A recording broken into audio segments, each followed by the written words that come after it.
അല്പസമയം രണ്ടുപേരും ഒന്നും മിണ്ടിയില്ല. കഴിഞ്ഞുപോയ നിമിഷങ്ങളുടെ നിർവൃതിയിലായിരുന്നു രണ്ടാളും. ഒടുവിൽ മൗനത്തെ ഭേദിച്ച് ശ്രീ തന്നെ സംസാരിച്ചു. ഭാവി, ഒരുപാട് വേദനിപ്പിച്ചോ ഞാൻ? ഇതൊരു സുഖമുള്ള നോവല്ലേ ഏട്ടാ? ഞാൻ എൻ്റെ ഏട്ടൻ്റെ മാത്രമായില്ലേ? എനിക്ക് മതിയായില്ലടാ. വീണ്ടും വീണ്ടും നിന്നെ വേണമെന്ന് തോന്നുക. മിച്ചു ഒന്ന് കുലുങ്ങി ചിരിച്ചു. ശ്രീ തല ഉയർത്തി മിച്ചുവിനെ നോക്കി. ചിരിക്കുന്നു? ഇതൊക്കെ കടിയനെ പ്രലോഭിപ്പിച്ചിട്ട്? മിച്ചു വീണ്ടും വാപൊത്തി ചിരിച്ചു. ശ്രീ ഒന്ന് ഉയർന്നു പൊങ്ങി അവന്റെ മുഖം അവളുടെ മുഖത്തിന് അഭിമുഖമായി കൊണ്ടുവന്നു. അവരുടെ കണ്ണുകൾ ഉടക്കി. അവയിൽ പ്രണയം നിറഞ്ഞു. ഭാവി, ഒൺസ് മോർ. മിച്ചു ശ്രീയുടെ മുഖം പിടിച്ച് താഴ്ത്തി അവന്റെ ചുണ്ടുകളിലേക്ക് ആഴ്ന്നിറങ്ങി. ഒരിക്കൽ കൂടി ശ്രീ അവളിലേക്ക് പടർന്നു കയറി. ആ രാത്രി അവരുടേതായിരുന്നു. അവരുടെ പ്രണയത്തിന്, അവരുടെ ഒത്തുചേരലിന് സാക്ഷിയായി പ്രകൃതി. മതി വരാത്ത പോലെ അവർ പ്രണയിച്ചുകൊണ്ടിരുന്നു. അങ്ങനെ മിത്ര എല്ലാ അർത്ഥത്തിലും അവളുടെ ദേവന്റെ പാതയായി. അവരുടെ ഒത്തുചേരലിന്റെ അവശേഷിപ്പെന്നോണം ആ വെളുത്ത ബെഡ്ഷീറ്റ് രക്തത്തുള്ളികൾ പടർന്നിരുന്നു. അങ്ങനെ അവരുടെ പ്രണയം അർദ്ധനാരീശ്വര സങ്കല്പത്തിലേക്ക് ഉയർത്തപ്പെട്ടു. സൂര്യരശ്മികൾ കണ്ണിൽ പതിച്ചപ്പോഴാണ് മിജു കണ്ണു തുറക്കുന്നത്. അവൾ കണ്ണു തുറന്ന് ചുറ്റും ഒന്ന് നോക്കി. ഇത് അവരുടെ മുറിയാണെന്ന് അവൾക്ക് മനസ്സിലായി. അവൾ തലചരിച്ച് നോക്കിയപ്പോഴാണ് അവളെ നോക്കിക്കിടക്കുന്ന ശ്രീയെ മിച്ചു കണ്ടത്. എന്താണ് ഭർത്തു? ചുമ്മാ, എന്റെ ഭാര്യ, എന്റെ കണ്ണ്, ഞാൻ നോക്കും, നീ പൊടി. ഓ, എന്നമ്മോ ഇവിടെ കിടന്ന് നോക്ക്, ഞാൻ പോട്ടെ. മിച്ചു ബെഡിൽ നിന്ന് എണീക്കാൻ ശ്രമിച്ചു. പക്ഷെ അതിനു മുമ്പേ ശ്രീ അവളെ വലിച്ച് നെഞ്ചിലേക്കിട്ടു. അവൾ പുതച്ചിരുന്ന പുതപ്പ് ഊർന്നു വീണു. മിച്ചു പുതപ്പെടുത്ത് പുതയ്ക്കാൻ പോയപ്പോഴേക്കും ശ്രീ അവളെ തടഞ്ഞു. ഞാൻ കണ്ടതും അറിഞ്ഞതും അല്ലേ എല്ലാം. ഇനി എന്തിനാ മറച്ചു പിടിക്കുന്നേ? നിന്റെ ശരീരത്തിലെ ഓരോ അണുവും എനിക്ക് കാണാപ്പാടാണ്. മിച്ചുവിന്റെ മുഖം ചുവന്നു തുടുത്തു. മിത്ര, വേണ്ട കേട്ടോ, ഒന്നുകൂടെ എന്റെ മോൾ താങ്ങൂല. പൊടക്കള്ള ഭർത്തു. മിച്ചു ശ്രീയെ ചെറുതായി ഒന്ന് തള്ളി പുതപ്പു ചുറ്റി ബാത്റൂമിലേക്ക് ഓടി. ഡി പതുക്കെ, നീ നല്ല ടയർഡാണ്, വീഴും. അപ്പോഴേക്കും മിച്ചു ബാത്റൂമിൽ കയറി വാതിലടച്ചിരുന്നു. അവനൊരു ചിരിയോടെ കമിഴ്ന്നു കിടന്നു. വെള്ളം ദേഹത്ത് വീണപ്പോൾ മിച്ചു ഒന്ന് പുളഞ്ഞു. അവൾ തന്റെ ശരീരത്തിലേക്ക് നോക്കി. അവന്റെ ദന്തക്ഷതങ്ങൾ ഏൽക്കാത്ത ഒരിടം പോലും തന്റെ ശരീരത്തിലില്ല എന്ന് അവൾ മനസ്സിലാക്കി. കഴിഞ്ഞ രാത്രിയിലെ സുന്ദര നിമിഷങ്ങൾ അവളുടെ ഉള്ളിലൂടെ കടന്നുപോയി. അതവളെ നാളത്തെ കലർന്നൊരു പുഞ്ചിരി വിരിച്ചു. മിച്ചു വേഗം ഫ്രഷായി ഒരു ബാത്റൂമിൽ ചുറ്റി പുറത്തേക്കിറങ്ങി. അവൾ നോക്കിയപ്പോൾ ശ്രീ നല്ല ഉറക്കത്തിലായിരുന്നു. അവൾ മാറാനുള്ള ഡ്രസ്സുമായി ഡ്രസ്സിംഗ് റൂമിലേക്ക് പോയി. വേഗം തന്നെ റെഡിയായി അവൾ താഴേക്കും ചെന്നു. സമയം കടന്നുപോയി. രാവിലെ ബ്രേക്ക്ഫാസ്റ്റ് കഴിഞ്ഞ് എല്ലാവരും ഒരുമിച്ചിരുന്ന് സംസാരിക്കുമ്പോഴാണ് അപ്പു അടുത്ത വെടി പൊട്ടിച്ചത്. എല്ലാവരും ഒന്ന് ശ്രദ്ധിച്ചേ. എല്ലാവരും ഇരിക്കുന്നതിന്റെ നടുക്കായി വന്നു നിന്നുകൊണ്ടാണ് ചെക്കന്റെ പ്രഭാഷണം. നമ്മുടെ ശ്രീക്കും മിച്ചൂട്ടിക്കും ഞങ്ങൾ മൂന്നിന്റെയും വക ചെറിയൊരു ഗിഫ്റ്റ് ഉണ്ട്. വേദ്, കൊടുക്കടാ. വേദ് ഒരു കവർ ശ്രീയെ ഏൽപ്പിച്ചു. നോക്കിയിരിക്കാണ്ട് തുറന്നു നോക്കടാ. ശ്രീ ആ കവർ പൊട്ടിച്ചു. അവരുടെ ഗിഫ്റ്റ് കണ്ട് അവന്റെ ചുണ്ടിൽ ഒരു പുഞ്ചിരി വിരിഞ്ഞു. അവന്റെ ചിരി കണ്ട് മിച്ചു ആകാംക്ഷയോടെ ശ്രീയോട് ചോദിച്ചു, എന്താ ദേവേട്ട അതിൽ? Flight ticket ആണ്ടാ?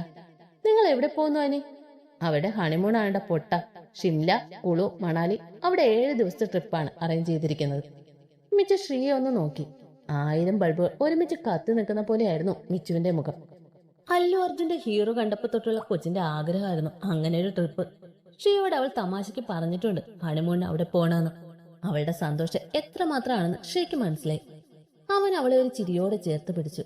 അവൾക്ക് തന്റെ സന്തോഷം എങ്ങനെ പ്രകടിപ്പിക്കണമെന്ന് അറിയില്ലായിരുന്നു. നാളെ മോർണിംഗ് ആണ് കേട്ടോ ഫ്ലൈറ്റ്. നിങ്ങളുടെ സ്റ്റേ എല്ലാം ശരിയാക്കിയിട്ടുണ്ട്. അതിലൊരു കാർഡ് വെച്ചിട്ടുണ്ട്. അവിടെ ചെന്ന് പുള്ളിയെ വിളിച്ചാൽ മതി. എന്റെ ഫ്രണ്ടിന്റെ ഫ്രണ്ടാ. അവിടെ ട്രാവൽ ഏജൻസി നടത്തുക. എന്ത് സഹായത്തിനും അയാളുണ്ടാകും. രണ്ടിനും ഞങ്ങളുടെ ഗിഫ്റ്റ് ഇഷ്ടായോ? ഇഷ്ടപ്പെടാണ്ടിരിക്കുവോ ഏട്ടാ? ഇവളുടെ ആഗ്രഹമായിരുന്നു അങ്ങോട്ടൊരു trip. Thank you so much.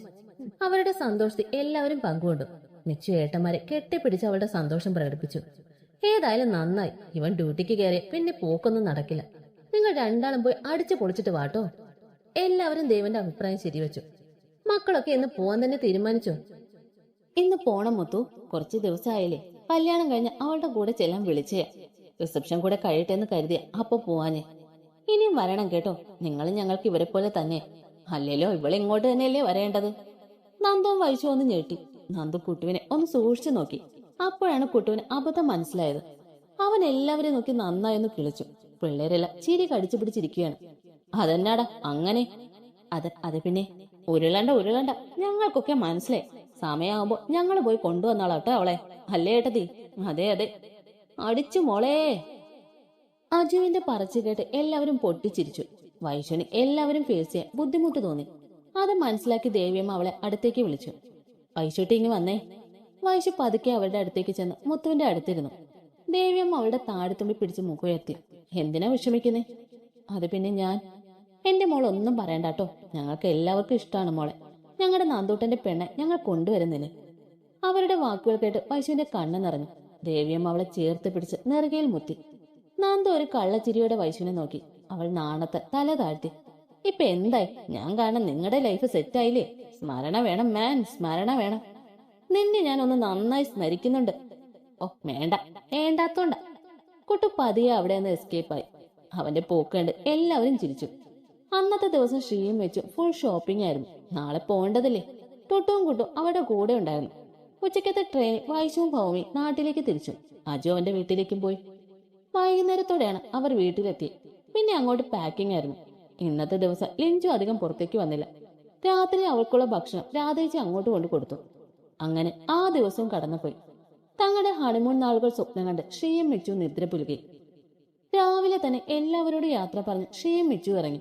Coimbatore അന്താരാഷ്ട്ര വിമാനത്താവളത്തിൽ നിന്നായിരുന്നു അവരുടെ ഫ്ലൈറ്റ്. നന്ദവും വേദവും കുട്ടവും ടുട്ടും അവരെ എയർപോർട്ടിൽ കൊണ്ടാക്കാൻ പോയി. ഏകദേശം 1.5 മണിക്കൂർ യാത്രയ്ക്ക് ശേഷം അവർ എയർപോർട്ടിലെത്തി. 9:30 നിങ്ങളുടെ ഫ്ലൈറ്റ്. ഇനിയും 1 മണിക്കൂറുണ്ട്. എന്തെങ്കിലും കഴിക്കണോ? വേണ്ടേട്ടാ, വിശപ്പില്ല. എന്നാൽ ഞങ്ങൾ പോയി ജ്യൂസ് വല്ലതും വാങ്ങിക്കൊണ്ട് വരാം. കുട്ടു, ഇവരെ രണ്ടിനെയും നോക്കിക്കോണം. ഓവ്, നിങ്ങൾ പോയിട്ട് വാ. ചേട്ടന്മാർ 3 പേരും ജ്യൂസ് വാങ്ങാൻ പോയി. മിച്ചു, നീ ഇത് വെച്ചോ. ടുട്ടു മിച്ചുവിന്റെ കയ്യിൽ എന്തോ വെച്ചു കൊടുത്തു. എന്തുവാടി ഇത്? തുറന്നു നോക്ക്.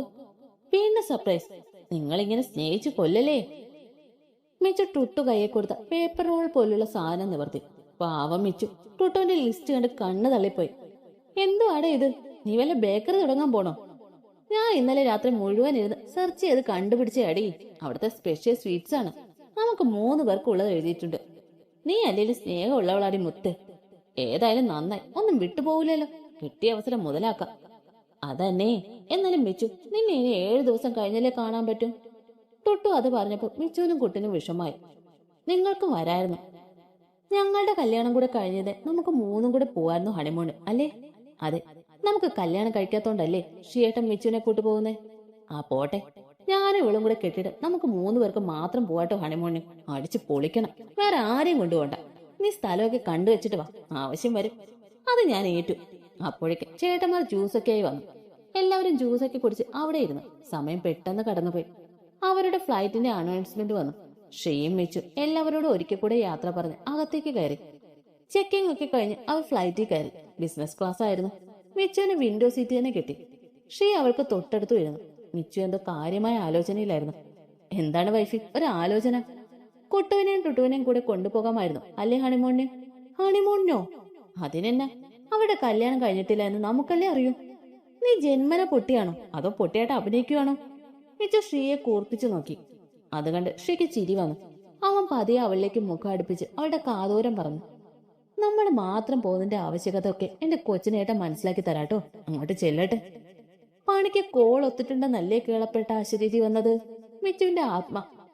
മിച്ചു ശ്രീയെ സംശയത്തോടെ നോക്കി. ശ്രീ അവളെ നോക്കി ഒന്ന് കണ്ണിറക്കി നേരെയിരുന്നു. കുറച്ച് സമയത്തിനുള്ളിൽ അവരുടെ ഫ്ലൈറ്റ് ഉയർന്നു പൊങ്ങി. ഉച്ചയ്ക്ക് 1 മണിയോടടുത്ത് അവർ ഡൽഹി ഇന്ദിരാഗാന്ധി എയർപോർട്ടിലെത്തി. അവിടെ ഇറങ്ങി ഫുഡൊക്കെ കഴിച്ച് നെക്സ്റ്റ് ഫ്ലൈറ്റ് പിടിച്ചു. വൈകുന്നേരം ഏകദേശം 3 മണിയോടടുത്ത് അവർ ഷിംല എയർപോർട്ടിലെത്തി. അവിടെ അവരെ സ്വീകരിക്കാൻ നന്ദു പറഞ്ഞ ചേട്ടൻ നിൽപ്പുണ്ടായിരുന്നു. അയാളുടെ കയ്യിലെ പ്ലക്കാർഡിലേക്ക് പേര് കണ്ടാണ് ശ്രീയും മിച്ചു അയാൾക്ക് അടുത്തേക്ക് ചെന്നത്. Hello, I M Sreedev. I M Kannan, മലയാളിയാണ്. ഇവിടെ ട്രാവൽ ഏജൻസി നടത്തുന്നു. ഓ, നന്ദു പറഞ്ഞിരുന്നു. ഓ സോറി, ഇതെന്റെ വൈഫ് മിത്ര. മനസ്സിലായി. എന്നാ നമുക്ക് ഇറങ്ങിയാലോ? അവർ വെളിയിലേക്ക് ഇറങ്ങി. വെളിയിലെത്തി അയാൾ ശ്രീയുടെ കയ്യിൽ ഒരു ബുള്ളറ്റിന്റെ കീയും റൂട്ട് മാപ്പും വെച്ചു കൊടുത്തു. അവർക്ക് പോകേണ്ട റിസോർട്ടൊക്കെ അതിൽ മാർക്ക് ചെയ്തിരുന്നു. എന്തെങ്കിലും ആവശ്യമുണ്ടെങ്കിൽ വിളിച്ചാൽ മതി കേട്ടോ. എന്റെ നമ്പർ കയ്യിലുണ്ടല്ലോ. ഉണ്ട്. Anyway thank you. എന്നാ തുടങ്ങിക്കോ നിങ്ങളുടെ യാത്ര. ഇനി നിങ്ങളുടെ മാത്രമേ ലോകമാണ്. ശ്രീ അയാളെ ഹഗ് ചെയ്ത് ബുള്ളറ്റിന്റെ അടുത്തേക്ക് നീങ്ങി. മിച്ചുവിന്റെ കണ്ണുകൾ വിടർന്നു. നമ്മൾ ബുള്ളറ്റിലാണോ പോകുന്നേ? അതേലോ. ഈ തണുപ്പത്ത് എന്റെ പെണ്ണിനോട് ചേർന്നിരുന്ന് എനിക്ക് ഒരുപാട് സഞ്ചരിക്കണം. ഞാനും നീ മാത്രമുള്ള ലോകം. ഇന്നലെ രാത്രി തന്നെ നന്ദുവിനെ കൊണ്ട് ഏർപ്പാടാക്കിയതാ ഈ ബുള്ളറ്റ്. മിച്ചു അവന്റെ കവളി അമർത്തി ചുംബിച്ചു. So sweet. ബാക്കിയൊക്കെ റൂമിൽ ചെന്നിട്ട് ഇപ്പൊ എന്റെ കൊച്ചു കയറിക്കേ. ശ്രീ ബാഗൊക്കെ ബുള്ളറ്റിന് പുറകെ കെട്ടിവെച്ച് വണ്ടിയിൽ കയറിയിരുന്നു. മിച്ചു അവന്റെ പുറകെ ഇരുവശങ്ങളിലുമായി കാലിട്ടിരുന്നു. അപ്പൊ തുടങ്ങാല്ലേ? ഞാൻ റെഡി. വണ്ടി എടുക്ക് ഭർത്തു. ശ്രീ ബുള്ളറ്റ് സ്റ്റാർട്ട് ചെയ്തു. അവരുടെ വണ്ടി മുൻപോട്ട് കുതിച്ചു. ഷിംലയിലെ മനോഹരമായ കാഴ്ചകൾ മിച്ചു ആസ്വദിച്ചുകൊണ്ടിരുന്നു. തണുപ്പ് ഏറി വന്നതിന് മിച്ചു ഷീയുടെ വയറിക്കൂടെ ചുറ്റിപ്പിടിച്ച് അവനോട് ഒന്നുകൂടെ ചേർന്നിരുന്നു. തണുക്കുന്നുണ്ടോ വാവേ? നല്ല തണുപ്പ്. സാരമില്ല കേട്ടോ, ഞാൻ മാറ്റിത്തരാം. എന്നെ കെട്ടിപ്പിടിച്ചിരുന്നു. മിച്ചു ഷിയെ ഒന്നുകൂടെ മുറുകെ കെട്ടിപ്പിടിച്ച് അവന്റെ പുറത്ത് തല ചായച്ചു. ഷി ഒരു പുഞ്ചിരിയോടെ വണ്ടി ഓടിച്ചു. ഏകദേശം ഒരു 20 മിനിറ്റത്തെ യാത്രയ്ക്ക് ശേഷം അവർ റിസോർട്ടിലെത്തി. മനോഹരമായ ഒരു സ്ഥലമായിരുന്നു അത്. മരത്തടി കൊണ്ടുണ്ടാക്കിയ ഹട്ട്സ് ആയിരുന്നു ആ റിസോർട്ടിന്റെ ഹൈലൈറ്റ്. ഷീ വണ്ടി പാർക്ക് ചെയ്ത് മിച്ചുവിനെ കൊണ്ട് അകത്തേക്ക് പോയി. റിസപ്ഷനിൽ ചെന്ന് ഡീറ്റെയിൽസ് പറഞ്ഞു. അപ്പോഴേക്കും ഒരു ചെറുപ്പക്കാരൻ അവരുടെ അടുത്തേക്ക് വന്ന് അവരെയും കൂട്ടി അവർക്കായി ഒരുക്കിയിരിക്കുന്ന കോട്ടേജിലേക്ക് പോയി. ആ ഹട്ട് കാണാൻ നല്ല ഭംഗിയുണ്ടായിരുന്നു. ഒരു ഹാളും അതിനോട് ചേർന്ന് ഒരു ബെഡ്റൂം, പിന്നെ കിച്ചനും. ബെഡ്റൂം ബാത്ത് അറ്റാച്ച്ഡ് ആയിരുന്നു. അത്യാവശ്യം കോഫി ഇടാനും മറ്റുള്ള സാമഗ്രികൾ കിച്ചണിലുണ്ടായിരുന്നു. ബാക്കി ഫുഡൊക്കെ നമ്മുടെ ആവശ്യാനുസരണം അവർ എത്തിക്കും. ചൂടാക്കി കഴിക്കാനുള്ള സാമഗ്രികളും അവിടെ ഉണ്ടായിരുന്നു. കാര്യങ്ങളൊക്കെ പറഞ്ഞു കൊടുത്തിട്ട് ആ പയ്യൻ തിരികെ പോയി. മിച്ചു നേരെ ബെഡ്റൂമിലേക്ക് പോയി പുതപ്പിനുള്ളിൽ കയറി. ഷീ വാതിലടച്ച റൂമിലേക്ക് പോയി. അവിടെ ചെല്ലുമ്പോൾ ഷീ കാണുന്ന പുതപ്പിനുള്ളിൽ പൂച്ചക്കുട്ടിയെ പോലെ പമ്മിക്കിടക്കുന്ന മിച്ചുവിനെയാണ്. അവന് പെട്ടെന്നൊരു കുസൃതി തോന്നി. ഷീ പതിയെ പുതപ്പിനുള്ളിലേക്ക് നുഴഞ്ഞു കയറി മിച്ചുവിനെ ചുറ്റിപ്പിടിച്ചു. അത് ആഗ്രഹിച്ച പോലെ മിച്ചു അവനിലേക്ക് ഒന്നുകൂടെ ചേർന്ന് കിടന്നു. ഭാവേ, എനിക്ക് നന്നായി തണുക്കുന്നു. എനിക്കിപ്പൊ നിന്റെ ചൂട് വേണം. അതിനേടി. മിച്ചു കണ്ണു തുറന്ന ഷീയെ ഒന്ന് നോക്കി വശ്യമായി ചിരിച്ചു. അവളും അത് ആഗ്രഹിച്ചിരുന്നിരിക്കണം. അവനൊരു ചിരിയോടെ അവളിലേക്ക് അമർന്നു. ഒരു പുതപ്പിനടിയിൽ അവർ പ്രണയിച്ചു. അവനിൽ നിന്നും വസ്ത്രങ്ങൾ അടർന്നു മാറി. മിച്ചുവിന്റെ ഓരോ അണുവിനെ ഷീ ചുംബനങ്ങൾ കൊണ്ട് മൂടി. നാഗങ്ങളെപ്പോലെ അവർ കെട്ടിപ്പിണഞ്ഞു. ആ തണുപ്പിലും ഇരുവരുടെയും ശരീരം ചൂട് പിടിച്ചു തുടങ്ങി. അവന്റെ ഉമിനീര് മിച്ചുവിന്റെ ശരീരം കുതിർന്നു. ഒരിടം പോലും വിടാതെ അവന്റെ ചുണ്ടുകളും നാവും പല്ലും മിച്ചുവിന്റെ ശരീരത്തിൽ ഒഴുകി നടന്നു. അവരുടെ പ്രണയ നിമിഷങ്ങളെ ലയിച്ചിരുന്നതിന് സമയം കടന്നുപോയതുപോലെ ഇരുവരും അറിഞ്ഞില്ല. ഒടുവിൽ മിച്ചുവിന് ഒരു ചെറുനോവ് സമ്മാനിച്ച് ഷീ മിച്ചുവിലേക്ക് ആഴ്ന്നിറങ്ങി. അടർന്നു മാറാൻ ഇരുവർക്കും ആയില്ല. അവളെ അറിയും തോറും ഷീയുടെ ആവേശം കൂടി വന്നു. അവൻ വീണ്ടും വീണ്ടും അവളെ പെണ്ണിന് സ്വന്തമാക്കിക്കൊണ്ടിരുന്നു. ഒടുവിൽ മിച്ചുവിന്റെ തളർച്ച അവളിൽ നിന്ന് പിന്മാറാൻ അവനെ പ്രേരിപ്പിച്ചു. അപ്പോഴും അവളെ ചേർത്ത് പിടിക്കാൻ അവൻ മറന്നില്ല. പതിയെ രണ്ടുപേരും ഉറക്കത്തിലേക്ക് വഴുതി വീണു. സമയം കടന്നുപോയി. മിച്ചുവാണ് ആദ്യം ഉറക്കം ഉണർന്നത്. അവൾ കണ്ണു തുറന്ന് തന്റെ നഗ്നമായി മാറി തലചായ്ച്ചുറങ്ങുന്ന ശ്രീയൊന്ന് നോക്കി. അവളുടെ ചുണ്ടിൽ ഒരു പുഞ്ചിരി വിരിഞ്ഞു. അവൾ പതിയെ കൈയെത്തിച്ച് ഫോൺ എടുത്തു നോക്കി. അയ്യോ, 9 മണിയോ? മിച്ചു ശ്രീയെ തട്ടി വിളിച്ചു. ദേവേട്ടാ, എണീറ്റേ, രാത്രി 9 മണി കഴിഞ്ഞു. നീ കിടന്നോ വാവേ, ഞാൻ നിന്നെ ഇങ്ങനെ ചേർത്ത് പിടിച്ചോളാം. നല്ല സുഖമുണ്ട്. കിടന്നതൊക്കെ മതി, എനിക്ക് വിശക്കുന്നു. അപ്പോഴാണ് ശ്രീയക്കാരി ഓർത്തെ. ശ്രീ പെട്ടെന്ന് കണ്ണു തുറന്നു. സോറിടാ, വേറൊരു മൂഡിലായോണ്ട് ഞാൻ ഒന്നും ഓർത്തില്ല. സോറിട്ടോ. ഞാനും ഓർത്തില്ലെന്നേ, ഇപ്പൊ എണീറ്റപ്പോഴാണ് ഓർത്തെ. എന്നാ മോള് പോയി ഫ്രഷ് ആയി വാ, ഞാൻ ഫുഡ് ഓർഡർ ചെയ്യാം. ശരി കേട്ടോ. മിച്ചു കൊണ്ടുവന്ന ബാഗിൽ നിന്ന് ഇടാനുള്ള ഡ്രസ്സും എടുത്ത് ഫ്രഷ് ആകാൻ പോയി. ശ്രീയ അപ്പോഴേക്കും ഫുഡ് ഓർഡർ ചെയ്തു. മിച്ചു ഫ്രഷ് ആയി വന്നപ്പോഴേക്കും ഫുഡ് എത്തിയിരുന്നു. ശ്രീയും കൂടെ ഫ്രഷ് ആയി വന്ന് രണ്ടാളും ഒരുമിച്ച് ഫുഡ് കഴിച്ചു. ഫുഡിങ് ഒക്കെ കഴിഞ്ഞ് രണ്ടാളും പുറത്തേക്ക് ഇറങ്ങി. റിസോർട്ടിലെ കാഴ്ചകളൊക്കെ ആസ്വദിച്ച് അവർ നടന്നു. അപ്പോഴും ശ്രീ മിച്ചുവിനെ ചേർത്ത് പിടിച്ചിരുന്നു. തിരികെ റൂമിലെത്തി വീട്ടിൽ വിളിച്ച് സംസാരിച്ച് രണ്ടാളും കിടന്നുറങ്ങി. പിറ്റേന്ന് രാവിലെ തന്നെ രണ്ടാളും എണീറ്റ് റെഡിയായി. ജീൻസും ഷർട്ടും ജാക്കറ്റും ആയിരുന്നു ശ്രീയുടെ വേഷം. മിച്ചു ജീൻസ്, ഫുൾ കൈ ടീഷർട്ടും പുറത്തൊരു ലെതർ ജാക്കറ്റും. രണ്ടുപേര് കാലിൽ സ്നിക്കേഴ്സ് ഇട്ടിട്ടുണ്ട്. രണ്ടുപേരെ റിസോർട്ടിൽ നിന്ന് ബ്രേക്ക്ഫാസ്റ്റ് ഒക്കെ കഴിച്ച് അവരുടെ ബുള്ളറ്റ് പുറത്തേക്ക് ഇറങ്ങി. അവർ നേരെ പോയത് കുഫ്രിയിലേക്കാണ്. ഹിമാലയൻ മലനിരകള ചുറ്റപ്പെട്ട ഒരു കുഞ്ഞു ടൗൺ ആയിരുന്നു കുഫ്രി. മഞ്ഞാൽ മൂടപ്പെട്ട പ്രദേശം. അവിടുത്തെ പ്രധാന വിനോദമായിരുന്നു മഹാസു പീക്കിലേക്കുള്ള ഡോങ്കി ഓർ മ്യൂൾ റൈഡ്. ഇവിടുത്തെ ഏറ്റവും ഉയർന്ന പ്രദേശമാണ് മഹാസു പീക്ക്. ഷീയും മെച്ചും റൈഡിന് പോയി. രണ്ടാളും നന്നായി എൻജോയ് ചെയ്യുന്നുണ്ടായിരുന്നു. ശേഷം അവിടെയുള്ള കുഫ്രി ഫൺ ബേഡിലേക്കാണ് രണ്ടാളും പോയത്. അവിടുത്തെ ഏറ്റവും വലിയ പാർക്കായിരുന്നു അത്. നല്ല റൊമാൻറ്റിക് അറ്റ്മോസ്ഫിയർ. മെച്ചുവിനെയും ചേർത്ത് പിടിച്ച് തന്നിലെ ചൂട് അവൾക്ക് പകർന്നു നൽകി ഷീ അവളോടൊപ്പം നടന്നു. എത്ര നേരം അവിടെ ചിലവഴിച്ചു എന്ന് അവർക്ക് തന്നെ അറിയില്ല.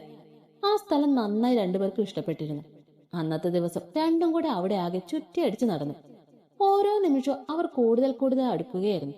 അവിടെ നിന്നൊക്കെ എന്തൊക്കെയോ വാങ്ങിക്കൂട്ടി. രാത്രി വൈകിയാണ് രണ്ടാളും റൂമിലേക്ക് എത്തിയത്. അന്നത്തെ അലച്ചി കാരണം രണ്ടിനും നല്ല ക്ഷീണം ഉണ്ടായിരുന്നു. അതുകൊണ്ട് തന്നെ ചെന്ന പാടെ ഫുഡും കഴിച്ച് ഫ്രഷായി രണ്ടും പരസ്പരം കെട്ടിപ്പുണർന്ന് കിടന്നുറങ്ങി.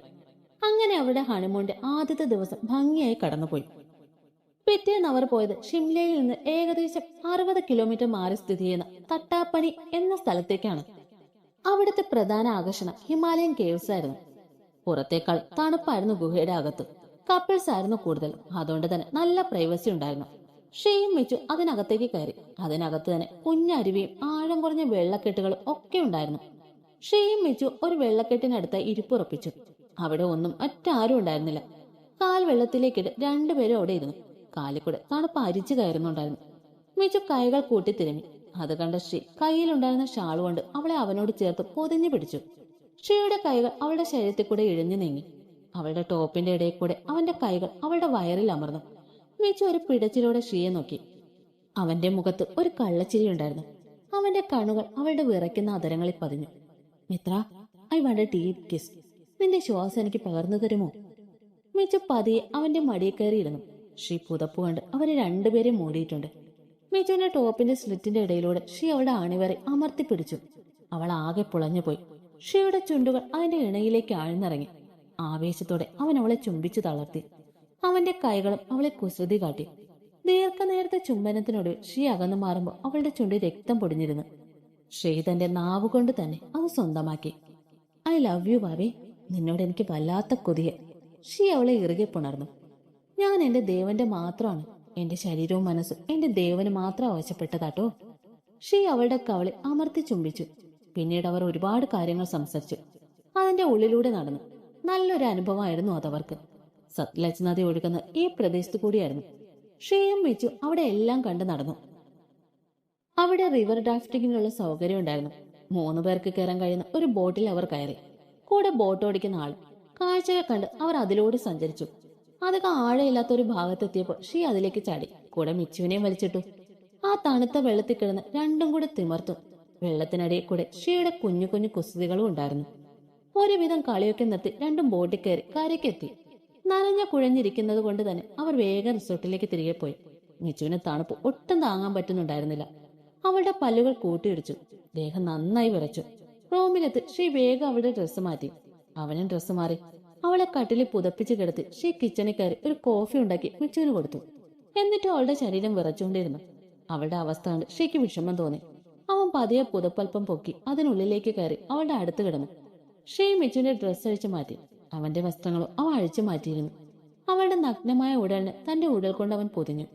തന്റെ ചൂട് അവൾക്ക് പകർന്നു നൽകി. മിച്ചുവിന്റെ ശരീരം പതിയെ ചൂട് പിടിച്ചു തുടങ്ങി. അവൻ അവളെ ചുംബനങ്ങൾ കൊണ്ട് മൂടി. ഷീ മിച്ചുവിലേക്ക് ആഴ്ന്നിറങ്ങിക്കൊണ്ടിരുന്നു. അതിനനുസരിച്ച് അവൾ ഓക്കെ ആകുന്നത് അവൻ അറിഞ്ഞു. അവൾ വിയർത്ത് കുളിക്കും വരെ അവൻ തുടർന്നുകൊണ്ടിരുന്നു. അവൾ ഓക്കെ ആയതും മിച്ചുവിനെ ചേർത്ത് പിടിച്ച് ഷീ ഉറക്കത്തിലേക്ക് വീണു. അവന്റെ നെഞ്ചിക്കിടന്ന് മിച്ചു സുഖമായി ഉറങ്ങി. അന്നത്തെ ദിവസം പിന്നീട് അവർ പുറത്തേക്കൊന്നും പോയില്ല. അവരുടെ പ്രണയ നിമിഷങ്ങൾ പങ്കുവച്ച് ശരീരം കൊണ്ടും മനസ്സുകൊണ്ട് കൂടുതൽ ആഴത്തിൽ പ്രണയിച്ച് അവർ സമയം തള്ളി നീക്കി. അവർ ശരിക്കും ആസ്വദിക്കുകയായിരുന്നു അവർ ഒരുമിച്ചുള്ള ആ നല്ല നിമിഷങ്ങൾ.